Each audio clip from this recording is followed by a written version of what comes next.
পাকিস্তানের আছে F-16 Falcon, ভারতের হাতে আছে রাফেল, কিন্তু বাংলাদেশের হাতে কি আছে? বাস্তবতা বলছে হতাশা ছাড়া কিছুই নেই। স্বাধীনতার ৫৫ বছর পরও বাংলাদেশের জল, স্থল ও আকাশপথের শক্তি তেমন বাড়েনি। সামরিক শক্তিতে বাংলাদেশের বর্তমান অবস্থান সারা বিশ্বের মধ্যে ৩৭তম, কিন্তু বাংলাদেশ চাইলেই এই অবস্থানটা ১০ বা ১৫-র ভেতর নেওয়া সম্ভব। শুনে অবাস্তব লাগলেও সঠিক পরিকল্পনা আর দূরদর্শী নেতৃত্ব থাকলে বিষয়টা খুব বেশি কঠিন না। কিন্তু বাংলাদেশ কিভাবে সামরিক শক্তিতে উন্নত ও শক্তিশালী হবে, বিস্তারিত জেনে নেওয়া যাক। প্রথমত, সামরিক শক্তিতে জোর দিতে হলে বাংলাদেশকে প্রতিরক্ষা বাজেট বাড়াতে হবে। প্রতিরক্ষা খাতে ব্যয়ে প্রতিবেশী ভারতের স্থান বিশ্বে তৃতীয়। প্রথম স্থানে আমেরিকা এবং দ্বিতীয় স্থানে রয়েছে চীন। অর্থনৈতিক অবস্থা একরকম না হলেও এই লড়াইয়ে বাংলাদেশ বেশ পিছিয়ে আছে বলা চলে। ২০২৫ সালে প্রতিরক্ষা খাতে বাংলাদেশের বরাদ্দ মোট বাজেটের মাত্র ৫.১৫%। তাই কিছু সীমাবদ্ধতা নিয়ে হলেও বাংলাদেশের প্রতিরক্ষা বাজেট যতটা সম্ভব বাড়াতে হবে। দ্বিতীয়ত, যে বিষয়টায় গুরুত্ব দিতে হবে সেটা হলো সামরিক সরঞ্জাম বৃদ্ধি,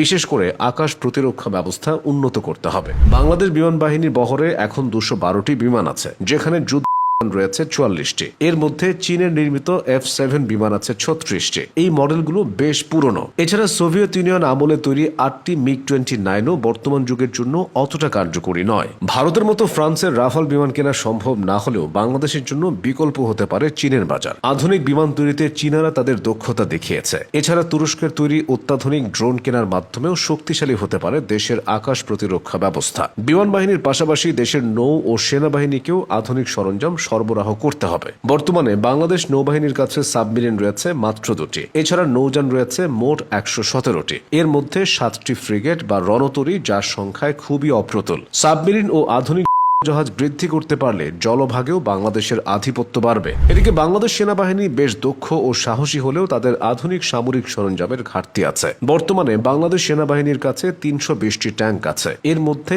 অন্তত ২৮১টি চীনের তৈরি। ২০১৪ থেকে ২০১৯ সালের মধ্যে চীন থেকে সরঞ্জাম এনে এগুলোকে আধুনিকায়ন করা হলেও নতুন কোনো সংযুক্তি দেখা যায়নি।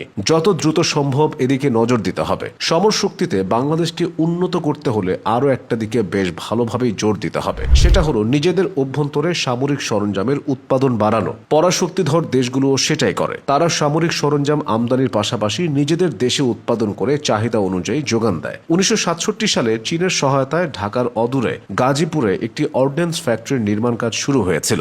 স্বাধীনতার পর ১৯৭৫ সালে চীন বাংলাদেশকে স্বীকৃতি দেয়। তার পরের বছর চীনা কারিগরি দল কারখানাটিকে পুনরুজ্জীবিত করে এবং আরও এক বছর পর অর্থাৎ ১৯৭৭ সাল থেকে কারখানাটি নিয়মিত উৎপাদনের জন্য চালু হয়।